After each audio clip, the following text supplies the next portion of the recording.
I've been waiting for a long time.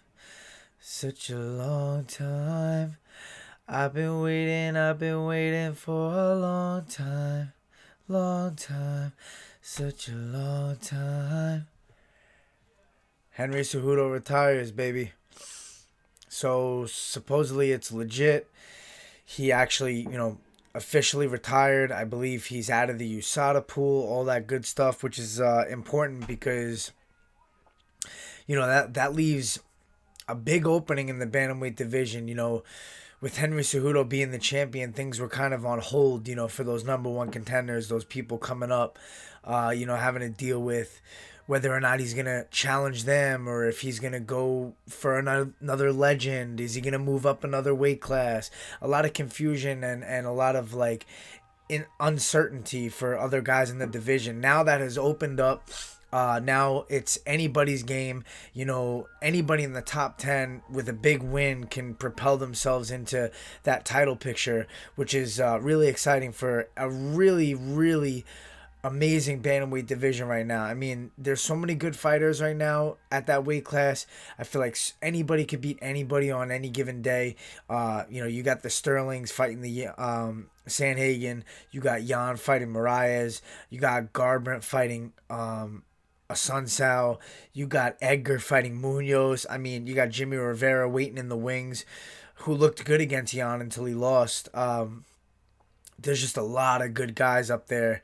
And I think, it really excites me personally to get, to make big moves this year and to potentially catapult myself into that top 10.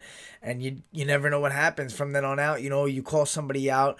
I think, most of these guys in the top tier of the bantamweight division are willing to fight the next guy that they offer. They're not going to pull a Henry Cejudo per se where they get the title and they're like, nah, I'm going to go up to 145. I want to fight Dominic Cruz, or I want to fight Dillashaw because he came back off suspension.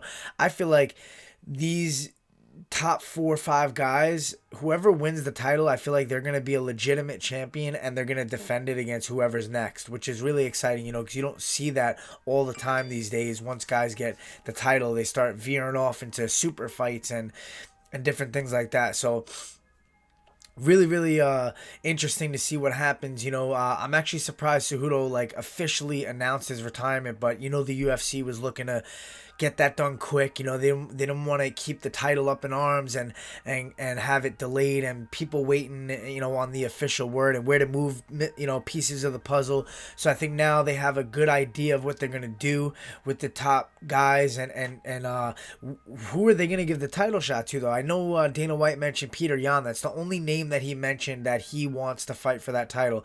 Now we got Sanhagen and Sterling on June 6th, and we know that's not for the title, the vacant title. So I would imagine the winner of that fight is going to fight Jan, or are they going to actually go ahead with the Jan and Marias fight and make that the title fight, being that technically Marias won his last fight against Aldo, even though a lot of people saw it the other way.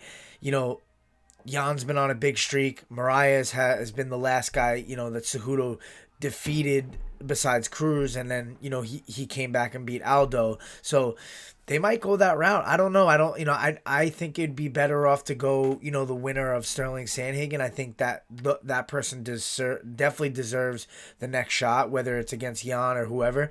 And then you got Dillashaw coming back from his suspension, I believe, early next year, maybe January. I'm not sure when he's actually eligible to come back, but think about that. What's going to happen when he comes back? Are they going to give him an automatic title shot? Are they going to make him work his way back up because he lost it due to, cheating and failing a drug test? I mean, it's no Bumachino, but we got hot tea here.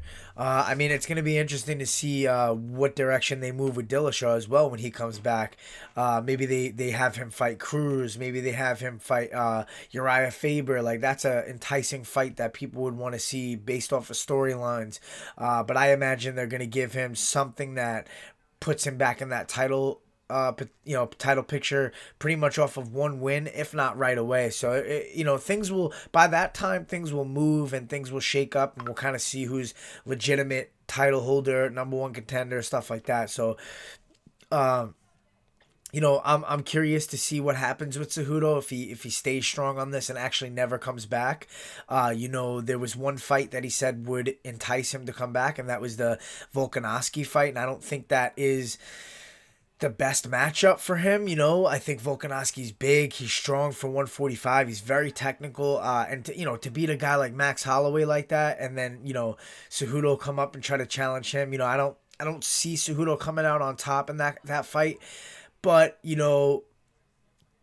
size wise, I guess it's not the biggest discrepancy of size. But yeah, I don't know. We'll see what happens with Cejudo. We'll see if he stays out or if he actually comes back for some kind of super fight or a big fight that, comes calling later down the line. Time will only tell. In this sport, not many guys go out on top like that. So you got to give props to him for what he has done in such a short amount of time. I mean, 2 division champion, beating, Dillashaw while on PEDs, one of the best bantamweights in the world. And then, beating Demetrius Johnson after losing to him, coming back and avenging that loss was just amazing stuff. And, then the way he beat Moraes, dealing with that adversity in the first round, taking so much damage to the legs.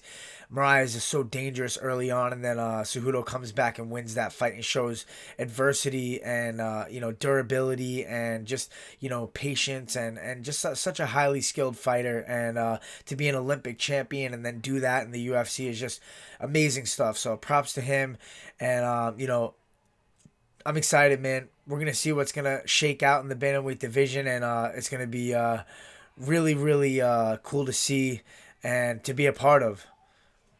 Boom, baby.